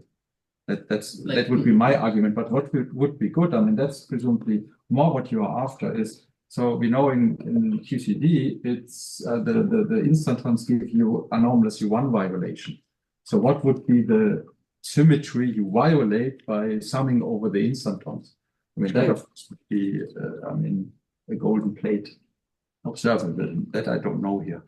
Well, in gravity is the same. This is which is known. If you have a 3/2 fermion, you violate the chiral symmetry of that 3/2 fermion.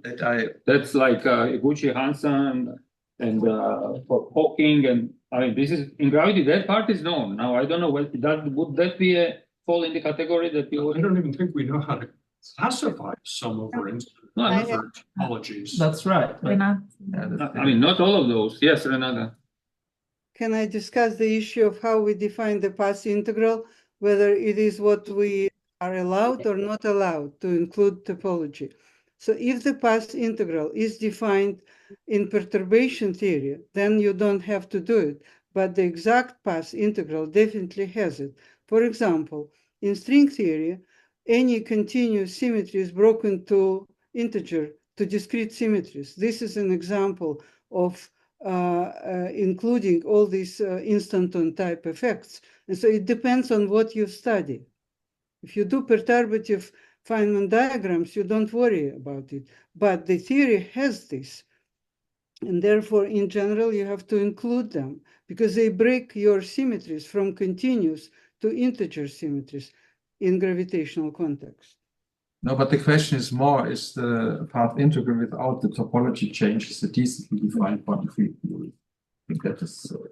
Yes, so the topology change is required when you look at the path integral, where you do not plan to do a computation of the path integral by doing expansion and doing Feynman diagrams. This is where you get instanton contribution, and you have to take it into account. I disagree. I mean, in QCD, you can perfectly work with the quantum field theory, which is defined in the zero instanton sector. I mean, it has unbounded properties, but you can define path integral this way. You can also do this certainly in quantum gravity. But then you There are other sectors. Then you violate cluster decomposition, as you said yourself. I'm just saying, but that was the question. Can you do it? And what is the observable? How you see that something is going on? Yeah, no, so in my talk, I listed some reasons. But if you sorry, I think we're going in officially, I'm no longer a chair because the time is up. So now I have full power to fight you. You used it anyway, so because I go through. A very short question to Renata. I'm just curious. Well, when you do these KKLT compactifications, you get a metastable disitor and you have inflation. I mean, several models of inflation you can construct. I'm curious if this KKLT compactification analog, something similar to this, can be relevant for black holes, for understanding of black holes. Yeah, I would say I was working on black holes as well as on cosmology. In my mind, those are slightly different topics. I can't mix them together. Okay. Yeah, I don't know, maybe somebody can, but to me, observational cosmology is somewhat different because we see, huge black holes at the center of every galaxy, but those are not the tiny black holes which we study as an object in string theory and in classical gravity. And so I had a tendency to disentangle those two things with full attention to both, but kind of not mixing. I will disentangle the question. So basically, I'm trying to understand how to compactify, whether the compactification will be different for different cases. For example, black holes, how the extra dimensions will be compactified. You mean on the black hole background? On the black hole background, yeah. Okay, sure. People discuss those type of compactification on the black hole background. Okay. I'm not aware of it. It's a very nice question. Yeah, there were studies of high dimension already in Kallosh line. Kallosh line, yeah. Sorry? Kallosh line, I know, but I'm just. Well, from that point of view, string theory, you still have to compactify, so those properties they persist. But I don't think that they're fully understood. This high dimensional black holes, what happens? Yeah. Yeah. You treat black holes as higher dimensional Kallosh states. Yeah, sometimes that's a good description. Yeah. Yes, please. Well, I am completely confused now. Last week, all of us, right?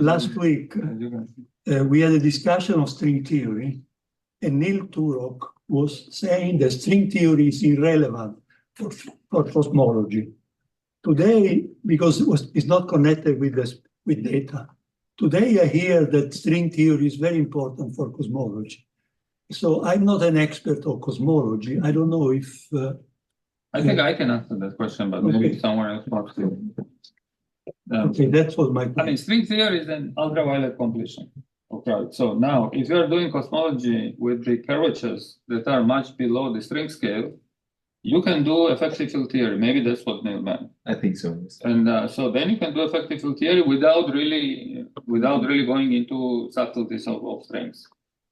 So probably that's what he meant. That's not always the luxury, by the way. Something because in string theory is very restrictive, and it always comes back and hunts you and this kind of stuff. But in the zeroth approximation, I think that probably that was the idea. Do we agree, Renata? Just meant that you just need Einstein equations with proper potential to describe cosmology, but nevertheless you want to derive it from somewhere. And so string theory often helps to produce the equations in 4-dimension Einstein equation with specific potentials, which explain the data. But where they come from, often they are inspired by string theory.